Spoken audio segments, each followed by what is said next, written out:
오늘 하나님이 우리에게 주신 말씀은 신명기 1장 15절부터 18절 말씀입니다. 신명기 1장 15절부터 18절 말씀입니다. 네, 우리 성경 다 피셨으면 우리 함께 성경을 봉독하도록 하겠습니다. 내가 너희 지파의 수령으로 지혜가 있고 인정받는 자들을 취하여 너희 수령을 삼되 곧 각 지파를 따라 천부장과 백부장과 50부장과 10부장과 조장을 삼고 내가 그때에 너희의 재판장들에게 명하여 이르기를 너희가 너희의 형제 중에서 송사를 들을 때에 쌍방간에 공정히 판결할 것이며 그들 중에 있는 타국인에게도 그리할 것이라. 재판은 하나님께 속한 것인즉 너희는 재판할 때에 외모를 보지 말고 귀천을 차별 없이 듣고 사람의 낯을 두려워하지 말 것이며 스스로 결단하기 어려운 일이 있거든 내게로 내가 들으리라 하였고 내가 너희의 행할 모든 일을 그때 너희에게 다 명령하였느니라. 아멘. 목사님 나와주셔서 말씀 선포해 주시도록 하겠습니다. 예, 우리 본문 말씀을 읽으셨는데 어쩌면 신명기 말씀과 민수기 말씀은 그 내용이 거의 같은 내용입니다. 또 어쩌면 출애굽기 내용이 반복되는 부분도 있고, 자 그런데 민수기 말씀과 신명기 말씀은 우리가 어떻게 구분하고 이 본문 말씀을 대해야 하느냐라고 할 때 이 신명기 말씀은 하나님의 선지자 모세가 이스라엘 백성을 출애굽시켜서 광야길을 쭉 행하게 되는데 광야길을 40년간 행한 후에 요단강 건너편에 있는 하나님이 주시겠다고 약속하신 땅 가나안을 앞두고 고별 설교와 같은 그런 설교에 해당된다. 이렇게 이 말씀을 대해야 됩니다. 그러니까 지금 모세가 이스라엘 백성들을 모아놓고 고별 설교를 하는데 어쩌면 지금 이 설교를 듣고 이스라엘 백성들은 요단강을 건너서 하나님이 약속하신 땅 가나안 땅을 향하여 들어가게 되고 모세는 느보산이라고 하는 요단강 건너편에 있는 그 가나안 땅을 바라보기만 하고 모세는 광야에 남게 되는 그곳에서 생을 마감하게 되는 그러한 영원한 이별, 이스라엘 백성들이 가나안 땅으로 들어가고 그리고 모세는 거기까지 인솔하고 난 뒤에 그 자리에 남게 되는 그런 고별 설교에 해당됩니다. 그래서 아라바 광야 그렇게 했습니다. 이 설교하고 있는 이스라엘 백성들을 모아놓고 설교하고 있는 그 자리가 아라바 광야 그랬습니다.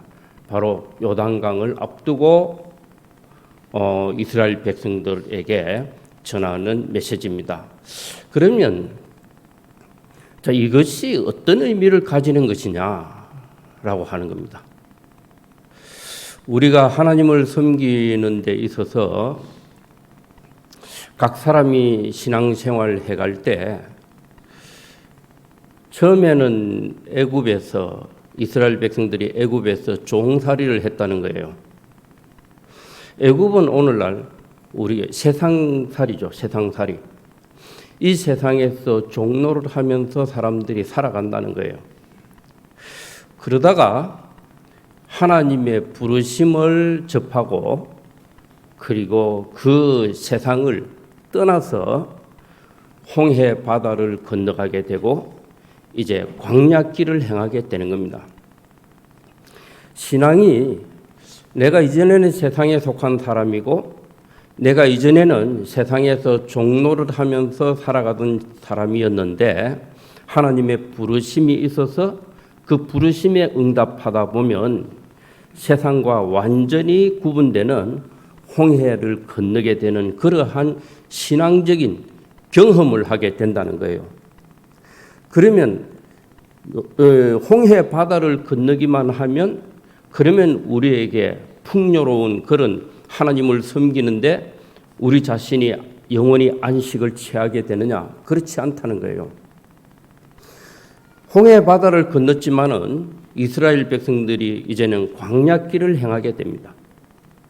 광야길을 행한다고 하는 것은 아주 메마른 곳입니다. 거기에는 먹을 것도 부족하고 마실 것도 부족하고 거기에는 정갈들이 있고 불뱀들이 독사들이 있다는 거예요. 그런 위험하고 메마른 곳이고 가시덤불로 가득 차 있는 그러한 곳, 그리고 햇살이 너무 뜨거워서 피할 자리가 없는 그러한 곳에서 광야길을 행한다는 거예요. 자, 이것은 우리 신앙생활에 있어서 신앙의 과정이에요. 우리가 하나님의 부르심을 받고 내가 하나님을 향하여 하나님을 섬기는 삶을 살기 시작하면 이러한 과정을 거친다는 거예요. 그래서 광야길을 행하게 되는데 메마름이 있다는 거죠. 배고픔이 있다는 거죠. 추위가 있다는 거죠. 정갈이 있다는 거죠. 불뱀들이 있다는 거죠. 가시덤불이 있다는 거죠. 다 고통이고 다 아픔이에요. 그러한 과정을 거쳐서 광야길을 행하여 가는 것. 자, 그런데 이 과정을 쭉 거치고 난 뒤에는 이제는 요단강을 앞두고 하나님이 주시겠다고 약속하신 가나안 땅이 건너다 보인다는 겁니다. 그러면 광야길이라고 하는 것, 그리고 가나안 땅이라고 하는 것은 이것은 엄청난 차이를 가집니다.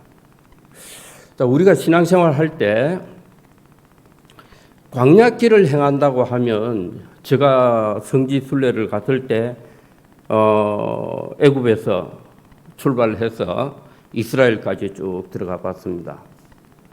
그리고 광야 체험도 해봤습니다. 그런데 그 광야길이라고 하는 것은 약 200만 명 되는 이스라엘 백성들이 출애굽을 해서 광야길을 통과한다. 그 광야에는 전부 뾰족뾰족한 산들이에요. 그러면 사람들이 200만 명이 통과하려고 하면 대열을 이루어야 됩니다. 쭉 줄을 서야 돼요. 아주 좁은, 비가 많이 쏟아질 때는 강물이 흐르는 와디라고 하는 비가 막 내리면, 그러면 강물이 막 흘러갔다가 비가 멈추면 그 빗물들이 전부 강 바닥으로 다 빠져버려요. 그러면 강이 그냥 모래밭이 이렇게 쭉 있습니다. 그 물길 따라, 강 바닥을 따라 그렇게 걸어가는 거예요. 그 폭이 좁은 데는 아주 좁습니다. 우리 예배실 정도 폭밖에 안 돼요. 그리고 여기도 엄청나게 깎아지른 절벽 산이 있고 이쪽 편에도 깎아지른 산이 있어요. 그러면 이곳을 200만 명 이스라엘 백성들이 통과한다고 하는 것은 시간이 얼마나 걸리겠냐는 거예요. 대열이 얼마나 길어지겠냐는 거죠. 선두에 가고 있는 사람, 저 뒤 따라오고 있는 사람, 그 간격은 엄청날 것이라는 겁니다. 자, 그런데 그 길을 쭉 이동해 가듯이 가는 거예요. 옆 사람과 때로는 뭐 다툴 때도 있고, 옆 사람과 때로는 경쟁할 때도 있고, 또 옆 사람과 어깨동무하고 갈 수도 있고, 또 뭐 양을 끌어안고 가는 사람, 지팡이를 들고 가는 사람, 자기가 소중하다 생각하는 것을 주머니에 넣고 가는 사람, 뭐 다양한 사람들이 있지만은 다 배고픔이 있다는 거죠. 다 목마름이 있다는 거죠. 다 밤 되면 추위에 뜬다는 거죠. 낮에는 더위에 뜨거워서 견딜 수 없는 상태. 그 상태에서 함께 대열을 지어서 쭉 걸어가게 되면은 그 관계가 어떻겠습니까? 뭐 밤에는 추워서, 낮에는 뜨거워서, 지속적인 배고픔, 지속적인 목마름, 그리고 지속적인 두려움. 어디서 불뱀이 나올지, 독사가 나올지, 어디에서 정갈이 나올지 모르는 그러한 땅에서 잠도 자고, 그러한 땅에서 걸어가기도 하고 쉬기도 하고 해야 되는 그러한 처지가 이스라엘 백성들이 광야길을 행하는 그러한 삶이었다는 거죠. 자, 이렇게 대열을 지어가는, 줄을 지어서 쭉 가는 이러한 것이, 이것이 우리의 신앙을 설명하고 있습니다. 자, 그렇게 가다가 광야길을 이제 마치고, 여기 보면은 아라바 광야, 이제 요단강만 건너면 하나님이 주시겠다고 하신 약속의 땅 가나안을 향하여 들어가게 된다는 거예요. 그러면 가나안 땅이라 그렇게 할 때 광야가 아니라 가나안 땅이다. 그러면 이 가나안 땅이라고 하는 곳은 이제는 더 이상 이동할 필요가 없어요. 자기 지파별로 땅을 할애해줘서 그곳은 젖과 꿀이 흐르는 곳이고 이제는 정착해서 사는 곳이다 말이죠. 이제는 목마름이 없어진다는 거죠. 이제는 배고픔이 사라진다는 거예요. 이제는 위험한 것들이 사라진다는 거죠. 이제는 평안한 가운데 지내게 된다는 거예요. 풍족하게, 그리고 안전하게 안식할 수 있는 젖과 꿀이 흐르는 땅, 그곳을 유업으로 받게 된다는 거예요. 그 생활이 전혀 다른 생활이 된다는 거예요. 그러므로 가나안 땅을 내다보면서 이제 모세가 이스라엘 백성들을 향해서 고별 설교를 한다고 하는 것은 가나안 땅에 들어갔을 때는 이제 어떻게 해야 할 것이냐. 이건 지금까지 살아온 방식과는 전혀 달라야 한다는 거예요. 그러면 오늘날 우리에게 이 말씀이 우리와 무슨 상관이 있느냐 하는 겁니다. 이 말씀이 바로 하나님의 말씀이에요. 하나님을 섬기는 모든 사람들을 향한 하나님의 말씀입니다. 그러면 우리들도 하나님을 섬기면서, 처음에 하나님을 섬기면서 애굽을 떠납니다. 세상에 내가 세상에 종로를 하고 있었구나. 내가 평생 일하고 수고하고 노력해도 세상을 위해서 쓰여지는 그런 인생이었구나. 이렇게 싶었는데, 그런데 하나님이 나를 부르셨구나.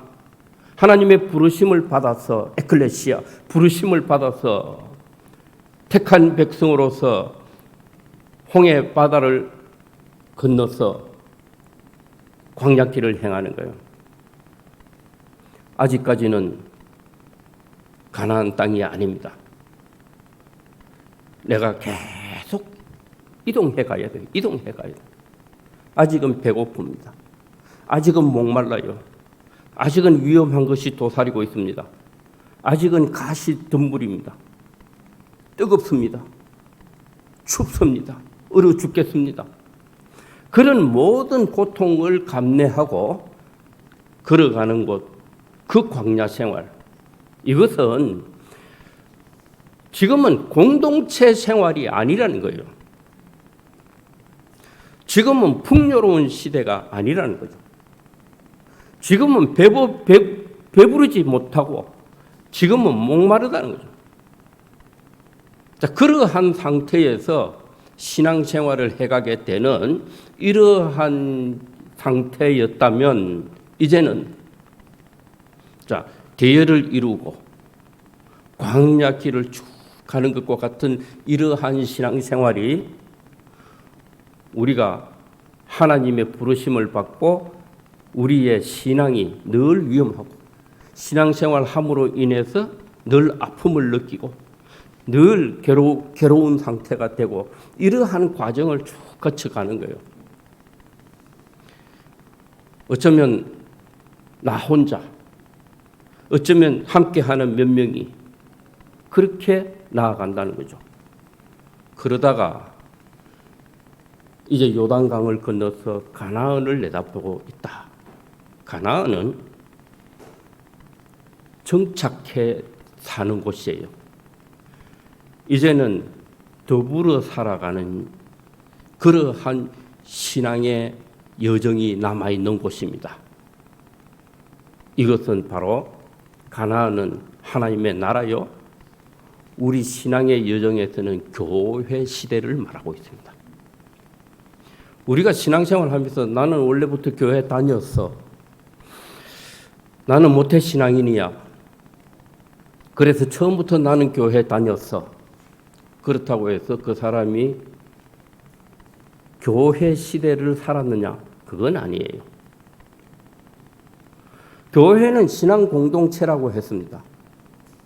공동체라고 하는 것은 사람들의 관계가 2인칭 관계라고 했습니다.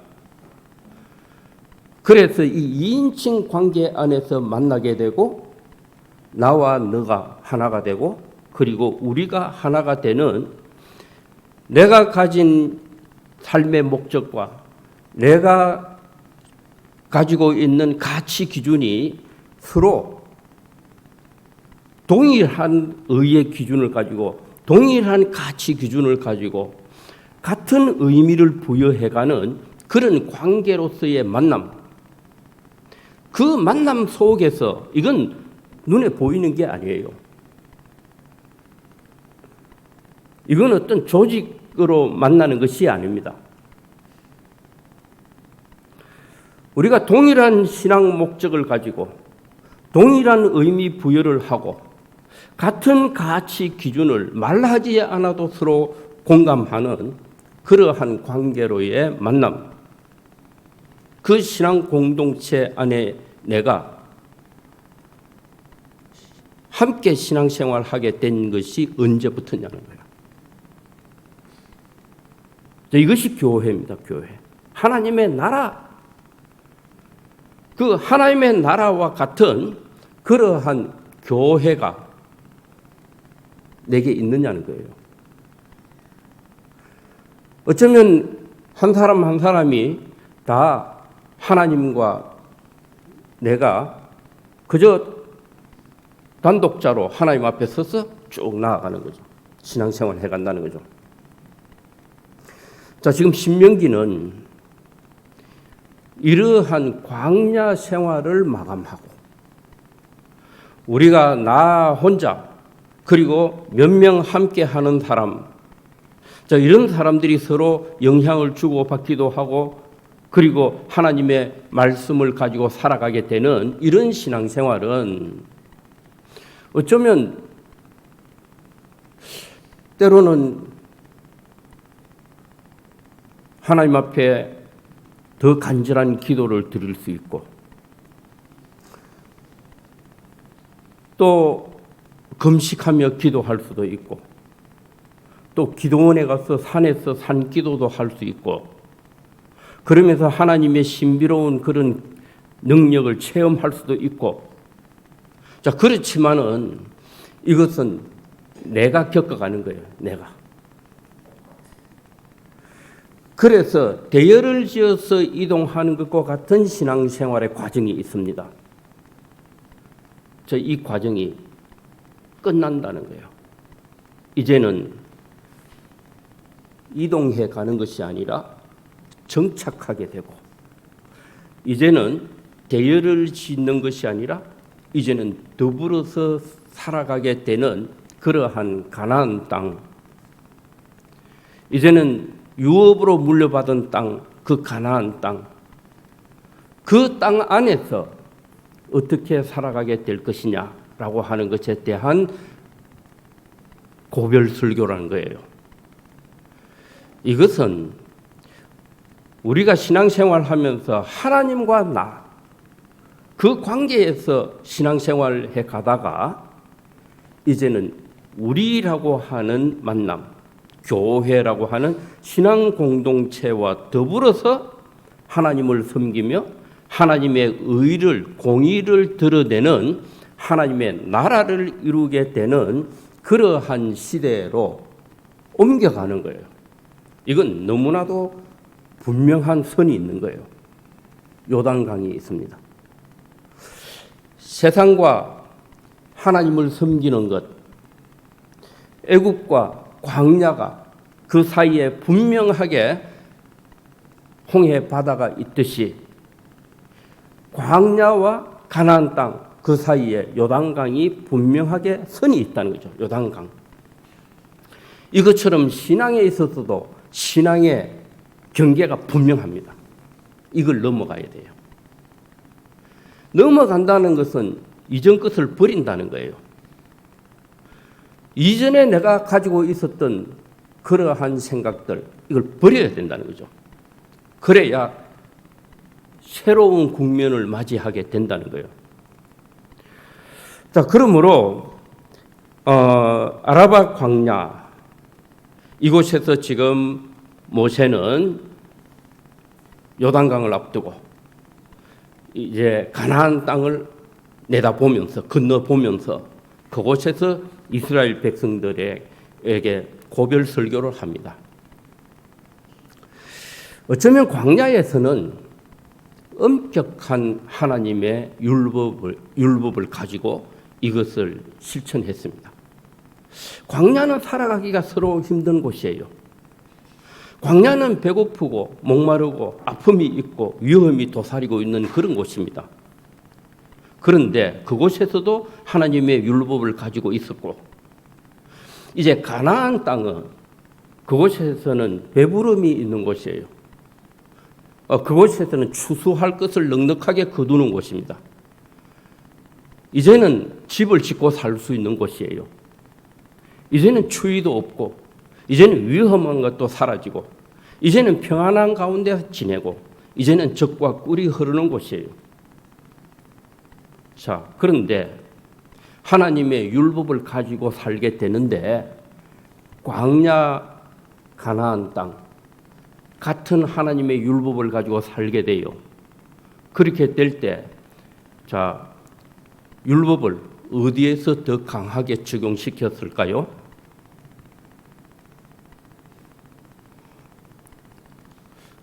가나안일 것 같죠? 우리가 환경이 힘들수록 더 규정을 강하게 들이댈까요? 환경이 힘들수록 규정을 그냥 부드럽게 적용할까요? 사람은 살기 좋은 넉넉한 곳에서 같은 규정을 강하게 적용할 것 같죠? 그렇지 않습니다. 살기 힘들 때 더 빡세게, 더 칼날같이 서로 법으로 심판을 하는 거예요. 규정대로. 왜냐? 자기 마음이 그런 거예요. 마음이 황폐하니까. 똑같은 법을 적용할 때 환경이 힘들고 가난하고 마실 것이 없고 먹을 것이 없고 춥고 위험이 도사리고 있고 이럴 때일수록 오히려 율법을 적용할 때 피차 어떻게 적용하느냐? 더 여지없이 적용하는 거예요. 더 강하게 율법을 적용해가지고 피차 심판하는 거예요. 이게 사람의 마음입니다. 자, 그런데 풍요로운 시대, 가나안에서의 삶은 그 율법을 어떻게 적용하느냐? 그 율법을 그 사람이 누구냐? 자, 공정하다라고 하더라도 그 공정함이 차이가 있으면 차별해 간다는 거죠. 그러한 법으로 적용한다는 것입니다. 우리가 지금 뭐 학교에서 교칙도 얼마나 편안해졌는지 몰라요. 옛날에는 학교에 교칙이 너무 엄격했습니다. 우리 뭐 중학교, 고등학교 다닐 때 머리 빡빡 깎고 모자 쓰고 아예 교문에 들어갈 때부터 뭐 긴장해야 됩니다. 그리고 교문에 들어갈 때 그냥 규율부 뭐 부장 이런 그 선배들이 쫙 나와 있어가지고 규율부 그래서 막 들어갈 때 경례하고 뭐 모자 쓰고 경례하고 그 뭐 교복 막 하얀 카라가 제대로 있나 없나 뭐 오만 것 다 따졌단 말이에요. 근데 지금 학교에 그런 거 있습니까? 없어졌어요. 그러면 어느 시대에 더 살기 좋아졌어요? 지금 넉넉해요. 지금 배부른 시대예요. 지금 편안한 시대예요. 그러니까 법에 대한 적용이 학교 교칙이 물렁물렁해졌어요. 1학년이지 학교에 대해서 뭐 잘 모르지? 괜찮아. 아니 3학년은 뭐 시험 공부해야지? 괜찮아. 다 괜찮아. 지금 같은 하나님의 율법을 가지고 아라바 광야에서는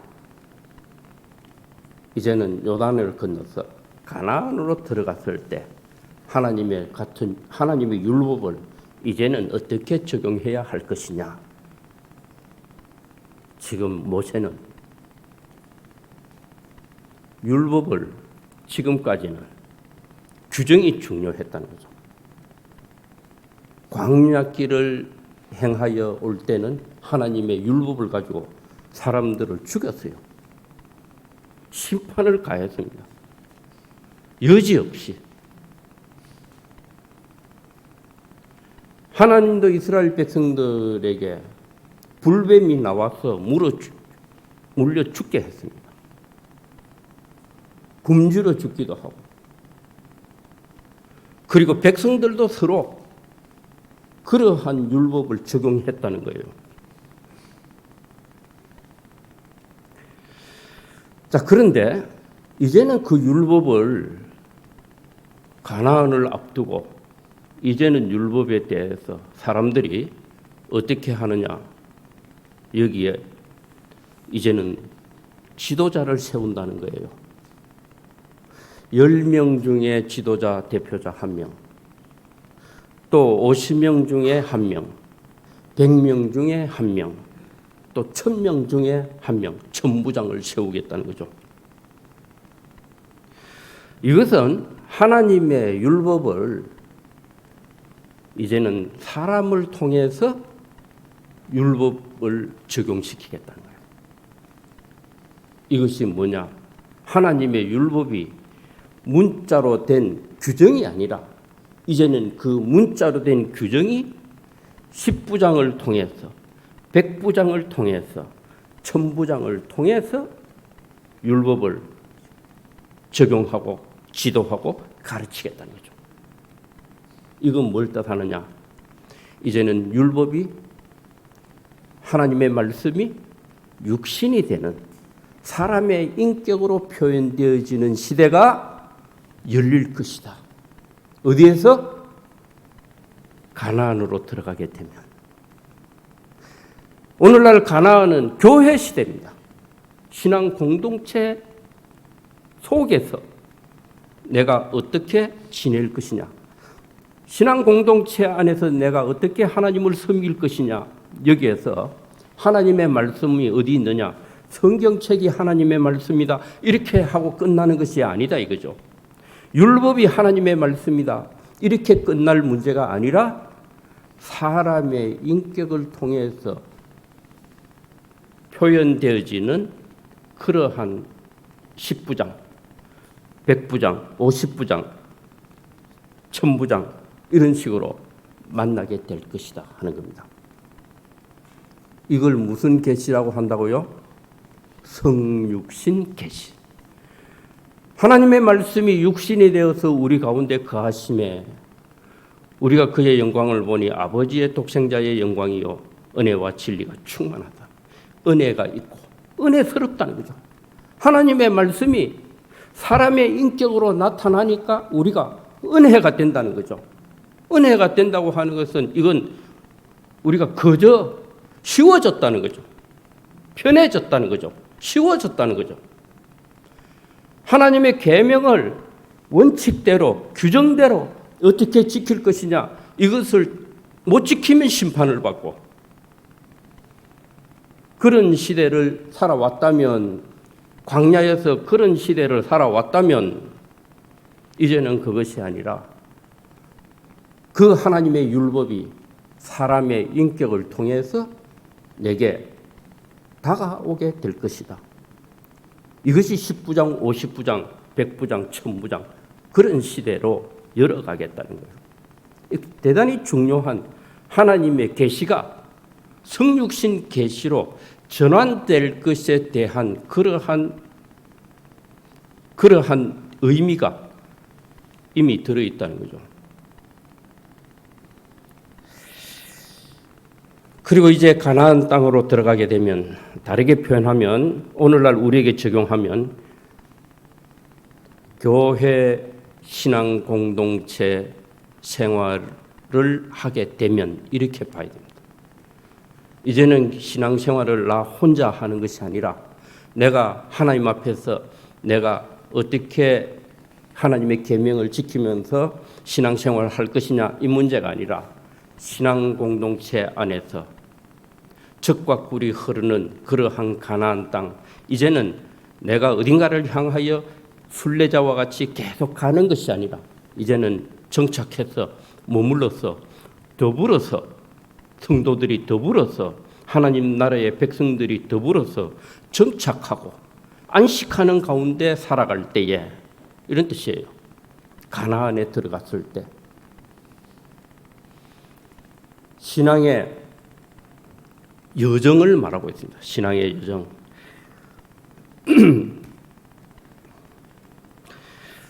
이제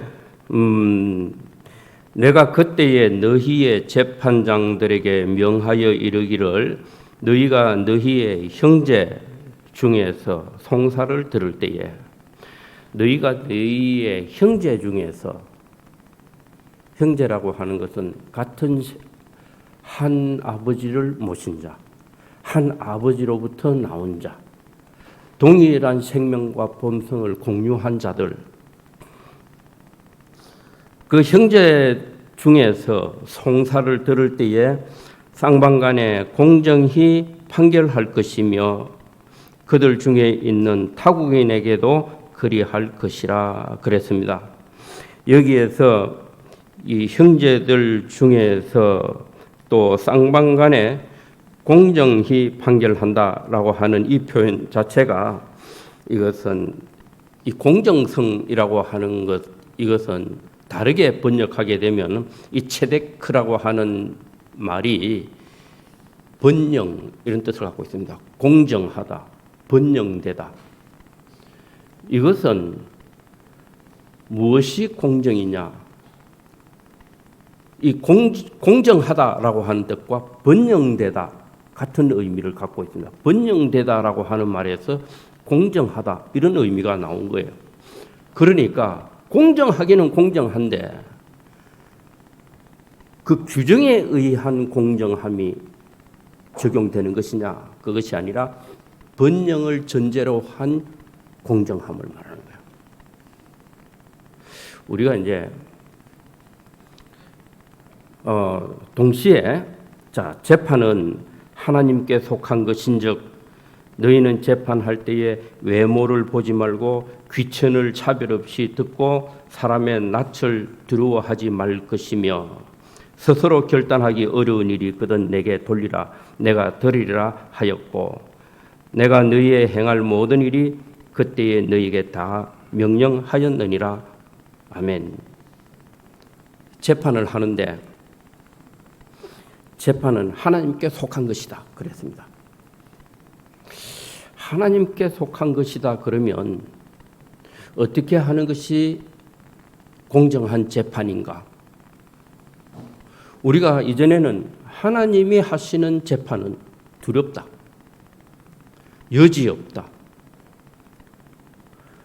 그 심판은 우리가 철저하게 보복을 받게 되는 그러한 재판일 것이다. 이 생각을 하게 된다는 거예요. 그럼 여기에서 지금 가나안 땅을 들어가게 될 때 어떤 재판을 해야 할 것이냐? 이 가나안에 지금 너희들이 형제들이 이스라엘의 형제들이 가나안 땅으로 들어가고 이스라엘 형제들과 함께 타국인 가운데서도 함께 이 길을 선택해 가지고 같이 출애굽한 사람이 있다는 거예요. 같이 들어가는 거예요. 자, 그런데 재판할 때에 재판은 하나님께 속한 것인즉 그럼 여기에서 하나님께 속한 재판이라고 하는 것은 어떠한 것이냐? 외모를 보지 말고 귀천을 차별 없이 듣고 사람의 낯을 두려워하지 말아야 한다. 그러면 재판은 하나님께 속한 것이다 라고 할 때 자, 우리가 하나님이 우리를 부르신 목적이 있죠. 그 목적에 부합하냐? 그리고 하나님이 그리스도를 통해서 우리에게 옳고 그른 것에 대한 기준, 그리스도를 통해서 우리에게 귀중한 것과 귀중하지 않는 것에 대한 그러한 차이를 우리에게 가르쳐 주셨다는 거죠. 의를 가르쳐 주셨다는 거죠. 그 기준을 적용시키는 데 있어서 사람의 눈치를 살펴서는 안 된다는 거예요. 왜냐? 하나님께 속한 것이니까.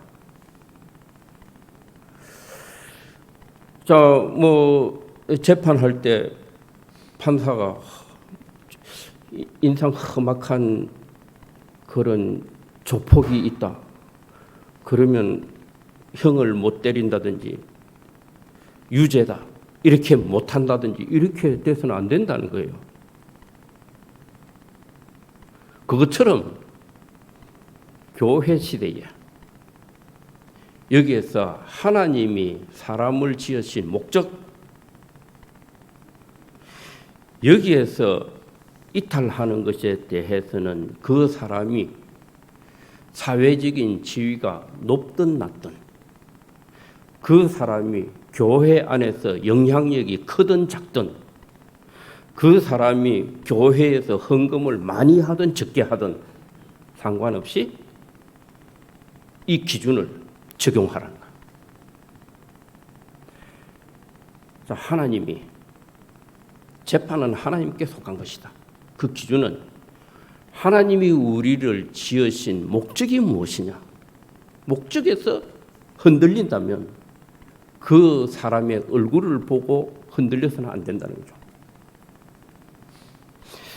저는 그런 게 있습니다. 우리 교회 식구들과 뭔가를 많은 경험을 갖고 있어요. 사무엘 동산도 함께 짓기도 하고, 축구도 같이 하고, 또 놀기도 같이 놀고 이렇게 하는데, 그런데 이건 그리스도의 법이 아니다. 이건 하나님의 의가 아니다. 이래 싶을 때가 있으면 지금 거기에 대해서 속상하더라도 말을 해줘야 되나 말아야 되나. 얼굴이 부셔요. 같이 막 웃고 떠들면서 막 농담도 하고 같이 실컷 놀았는데, 그런데 이건 아니지. 이래 하기가, 그 기준을 잡아가기가 쉽지 않습니다. 그리고 가족 가운데 우리 집사람한테 집에 하면은 같이 다 모든 것을 도와서 해가야 되잖아요. 눈치를 봐야 되잖아요.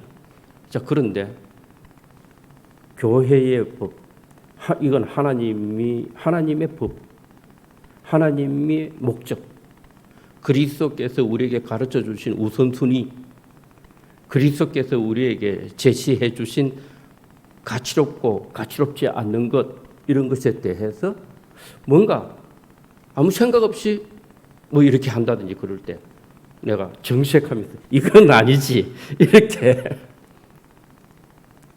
하는 게 쉽지는 않아요. 그렇지만 그렇게 해왔습니다. 그렇게 해왔습니다.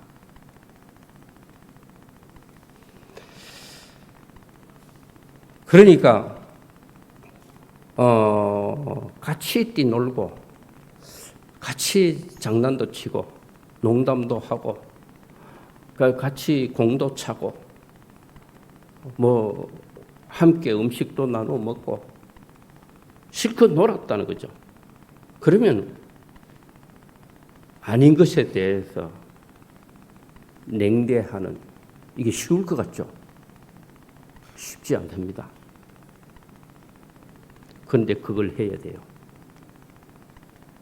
그 말입니다. 지금 어디에서 가나안에 들어가서 교회 시대에 신앙 공동체로서 살 때에 이제 배고프지 않더라도 목마르지 않더라도 이제는 평안하다 할지라도 그걸 적용해야 한다.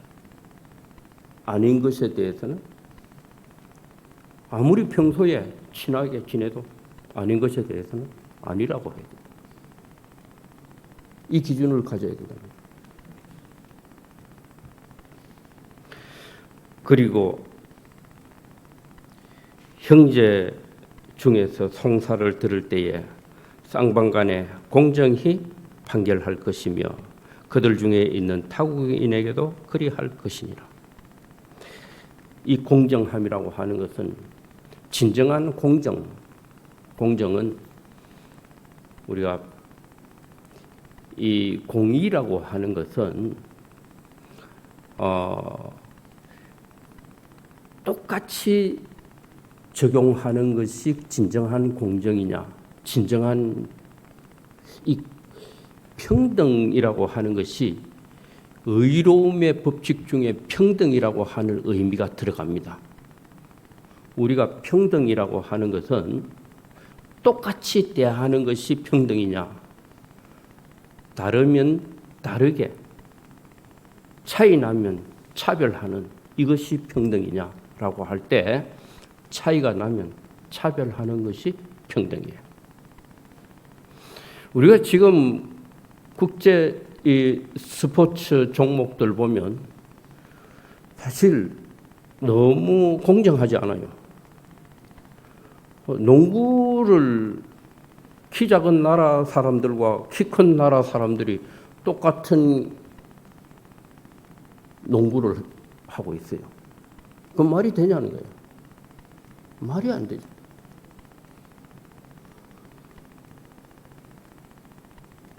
그 키 제한을 해야 되지. 이 스포츠도 제국주의적인 그런 것이 그대로 적용되어 있습니다. 그럼 키가 160이면 160대 농구 따로 해야 돼요. 170인 사람, 170인 사람 농구가 따로 있어야 되지. 농구 골대 높이 똑같이 정해놓고 그러면 키 큰 사람이 많은 나라에서는 항상 이기지. 그런 룰이 어디 있냐는 거예요. 이건 체데크가 아닙니다. 이건 공정함이 아니에요. 공정함이라고 하는 것은 차이가 나면 차별해 갈 수 있는 것이 진정한 공정함입니다. 이것은 생명의 성령의 법입니다. 이 법이 어디에서 적용돼야 된다? 가나안 땅으로 들어갔을 때, 요단강을 건너서 들어갔을 때는 이렇게 법을 적용해 가야 할 것이다. 교회 시대가 되었을 때 이렇게 법을 적용해 가야 한다. 이렇게 의를 세워가야 한다라고 하는 것을 모세가 이건 죽음을 앞두고 그만큼 중요하다는 거야. 그만큼. 지금 광야길을 행하면서 법을 적용시켰던 것과 같은 율법을 동일하게 적용시켜서는 된다 안 된다? 안 된다는 거야. 분명히 외모를 보지 말고 귀천을 차별 없이 듣고 사람의 낯을 두려워하지 않는 그러한 결단, 그러한 재판, 그러한 법적인 적용, 이것을 분명히 해갈 수 있는 그러한 이스라엘 백성들이 되어야 한다 그랬는데, 오늘날 우리가 내 개인적으로 단독자로서 신앙생활해 가다가 이제 공동체 안에서 서로 영향을 주고받고 서로 고백하고 화답하고 간증하고 보정해가는 이러한 신앙생활하는 시대에 와서는 이 법을 적용시켜서 피차 대해가야 할 것이다 이렇게 했습니다. 이것은 우리 신앙의 과정에서 내가 하나님 앞에 부르심을 받아서 이끌림을 받아서 신앙 공동체와 더불어서 지낼 때 어떠한 기준을 가지고 신앙생활해야 할 것이냐라고 하는 것에 대한 분명한 교훈이다. 이렇게 여기고 묵상해 가야 하겠습니다. 같이 기도하겠습니다. 하나님 은혜를 감사합니다.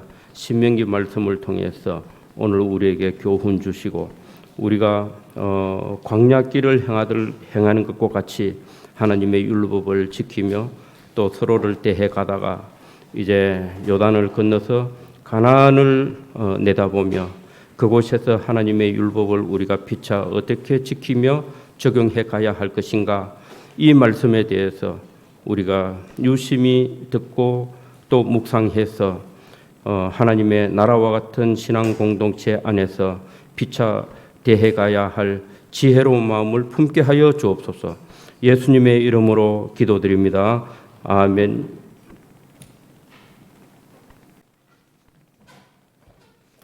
우리 465장 한송 드리도록 하겠습니다.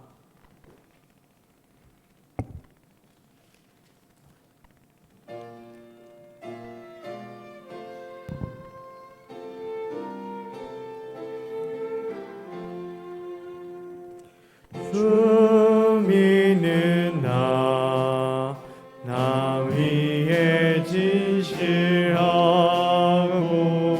날 보는 자 위에서 정결코 담대하여 이 세상 환난 중에 나 용감히 늘 승리하리라. 나 용감히 늘 승리하리라. 저 원수도 내 참된 친구 삼고 남주면서 해가 뒤지리. 연약한 나 늘 온유 겸손하여 늘 섬기며 늘 풀게 살리라.